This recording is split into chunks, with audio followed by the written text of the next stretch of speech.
Hello வாங்க, எப்படி இருக்கிறீங்க? நல்லா இருக்குங்களா? இன்றைக்கி அஸ்வின் சீக்ரெட் சமையலில் வந்து நம்ம வாழைப்பழம் நல்ல பழமாயிட்டுக்கிற வாழைப்பழம் எடுத்துக்கோங்க.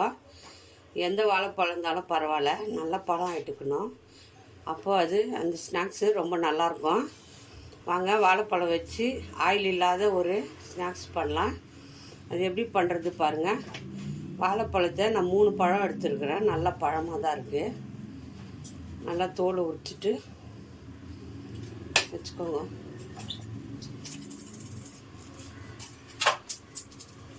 போட்டுட்டு இந்த பழத்தை நல்லா வந்து ப்ரெஸ் பண்ணிக்கோங்க.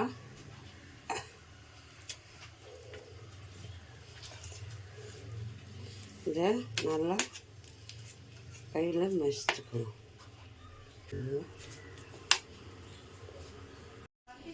நல்லா வந்து இப்படி நல்லா இந்த மாதிரி ப்ரெஸ் பண்ணி பாருங்கள், கட்டி இல்லாமல் நம்ம ப்ரெஸ் பண்ணிக்கலாம். அவ்வளோதான். இப்போ வந்து இதை ஒரு கடாயில் போட்டுக்கலாம். ஒரு கடாய் வச்சுக்கோங்க. கடாயில் வந்து ஒரு 2 ஸ்பூன் நெய் ஊற்றிக்கோங்க. நெய் கரையிட்டோம். அது கூட கொஞ்சோண்டு மஞ்சத்தூள் போட்டுக்கோங்க. மஞ்சத்தூள் ஒரு 1/4 ஸ்பூனு மஞ்சத்தூள் போட்டு 1/4 ஸ்பூனு மஞ்சத்தூள் போட்டு நல்லா வந்து நெய் சூடாயிடுச்சு. இப்போ வந்து வாழைப்பழம் இருக்கு இல்லையா, வாழைப்பழத்தை இதில் போட்டுக்கலாம். அப்படியே இந்த வாழைப்பழம் இதை அப்படியே போடுங்க. இது வாழைப்பழத்தை போட்டு நல்லா வாழைப்பழத்தை போட்டு நல்லா நெய்லையே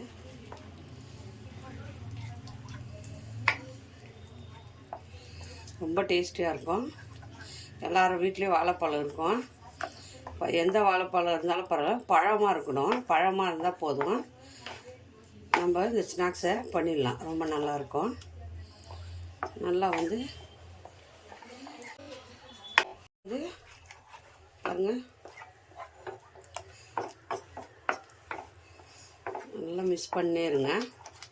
இப்போ இதில் வந்து நம்ம பண்ணிவிட்டு ரவை ஒரு கப்பு போட்டுக்கணும். ரவைங்க நல்லா வறுக்காத ரவை தான் போட்டுக்கினேன். நல்லா ரவையை போட்டு இதில் மிக்ஸ் பண்ணி நல்லா வறுத்துருங்க. வறுத்த ரவையா வறுக்காத ரவையா எதாக இருந்தாலும் பரவாயில்ல, இதிலே வறுத்துக்கோங்க. இதில் போட்டு கொஞ்சம் நேரம் நல்லா பண்ணி விட்டிங்கன்னா நல்லா வந்து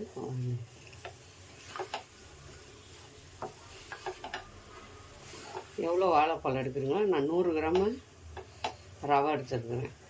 பழம் சைஸ் இருக்குது, பெருசு சின்னதுன்ட்டு. பச்சை வாழைப்பழம் எடுத்திங்கன்னா பெருசாக இருக்கும். பாருங்கள், நல்லா வந்து இதில் இந்த மாதிரி பண்ணிட்டு ஒரு 1/2 கப்பு சர்க்கரை போட்டுக்கோங்க. எவ்வளோ ஸ்வீட் வேணுமோ 1/2 கப்பு சர்க்கரை போட்டு நல்லா மிக்ஸ் பண்ணுங்கள். சர்க்கரை மெல்ட் ஆகி ரவை வேகும். ரொம்ப கொஞ்சம் ஏலக்காய் பொடி இருந்தால் போட்டுக்கோங்க. ஏலக்காய் பொடி போட்டுக்கலாம். நல்லா பால் வந்து சூடாக காய வச்ச பால் கொஞ்சம் ஊற்றி இதை மிக்ஸ் பண்ணி,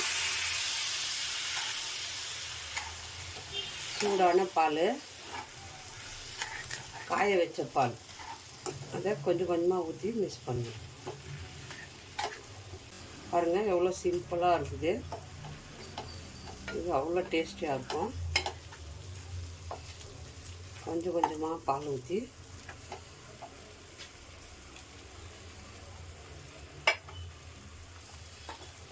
நல்லா மிக்ஸ் பண்ணுங்கள். இந்த ரவை வந்து இதில் வெந்துடும்.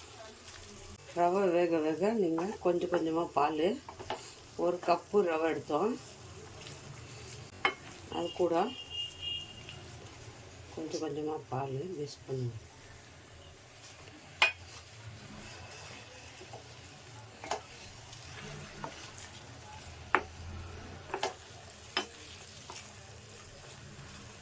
பாருங்கள், ரவை வெந்து வருது.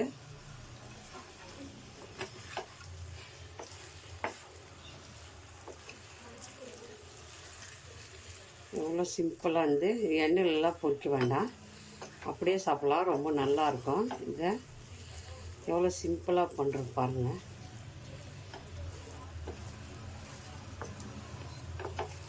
நல்லா வந்து ரவை வெந்துடும். இதுலேயே பால் கொஞ்சம் கொஞ்சமாக பால் ஊற்றி மிக்ஸ் பண்ணிடுங்க.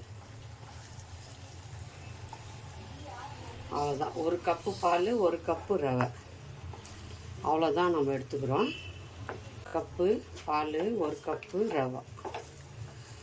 வாழைப்பழம் ஒரு 3-4 எடுத்துக்கோங்க. பெரிய பழமாக இருந்தால் 2 போதும். சின்ன பழமாக இருந்தால் 3-4 எடுத்துக்கோங்க. மிக்ஸ் பண்ணிடுங்க. இப்படி வெந்து வருது பாருங்கள். அப்போ தான் ஒட்டாமல் வருதுல கடாயில். ரவை இருந்தால் பால் இப்போ பாருங்கள் நல்லா ஒட்டாமல் வந்துச்சு, நல்லா வெந்து வந்துச்சு. இப்போ நம்ம இதை கொஞ்சம் நேரம் கை பொறுக்கிற அளவுக்கு சூடு ஆற வைப்போம். இதை ஆற வைக்கணும். ஆற வச்ச பின்னாடி நம்ம நல்லா ஆறிச்சு. இப்போ நம்ம இதை சின்ன சின்ன உண்டையாக இந்த மாதிரி பிடிச்சிக்கோங்க. கை பொறுக்க ரொம்ப சூடு இருக்கக்கூடாது, ரொம்ப சூடாக இருந்தால் வேண்டாம். ஆறுனா கொஞ்சம் ஆறணும். இந்த மாதிரி ரவுண்ட் ரவுண்டாக எவ்வளோ சைஸ் வேணுமோ அவ்வளோ சைஸு பிடிச்சிட்டு லட்டு மாதிரி ஒரு தட்டில் வச்சுக்கோங்க. ஒரு தட்டில் கொஞ்சம் விதன்னு சூடாக இருக்கும்போதே நல்லா அப்படி விட்டுருங்க. விட்டுட்டு எல்லா உருண்டையும் ஒரு தட்டில் எடுத்து வச்சுக்கோங்க. ஒரு தட்டில் வச்சுக்கோங்க. பாருங்கள், இந்த மாதிரி ஒரு கடாய் வச்சுக்கோங்க. பாருங்கள், எல்லாம் உருட்டிட்டேன். இந்த மாதிரி உருட்டிக்கோங்க. ரவுண்ட் ரவுண்டாக இந்த மாதிரி உருட்டிக்கோங்க. கொஞ்சம் இது சூடானதும் கொஞ்சம் நெய் ஊற்றிக்கோங்க.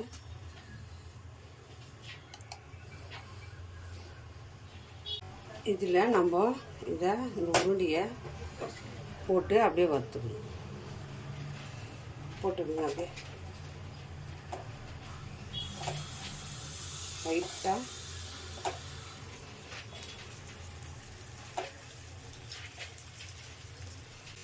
சும்மா லைட்டாக வந்து நம்ம இதை லைட்டாக சூடு பண்ணிக்கணும். அவ்வளோதான். எண்ணெய் இல்லாமல் இதை வறுத்துக்கணும். இந்த மாதிரி லைட்டாக வறுத்துக்கணும்.